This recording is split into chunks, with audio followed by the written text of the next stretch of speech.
So hello guys, thank you for 1K subscriber. আমরা 1 লাখ সাবস্ক্রাইবারের বন্ধু হয়েছি। So thank you so much. আর আশা করি তোমরা জানো যে আমার দাদু মারা গেছে নভেম্বরের 10 তারিখে। সো আমি হয়তো তোমাকে জানিয়েছি তোমরা কে শান্তিনিকেতন থেকে আমাকে দেখো আমার ব্লগগুলো। সে কিন্তু আমাকে এসে এক্ষুনি আর কালকে 12টার মধ্যে আমাকে কিন্তু দেখা করতে পারো।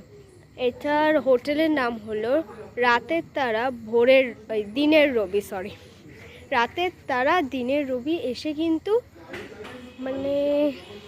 দেখা করতে পারো। সো নেক্সট ব্লগ শান্তিনিকেতন নিয়ে আসছে। বাই। এটাই তোমাদের জানাতে এসেছিলাম যে আজকে দুপুরে আমার 1K সাবস্ক্রাইবার কমপ্লিট হয়েছে। Thank you so much.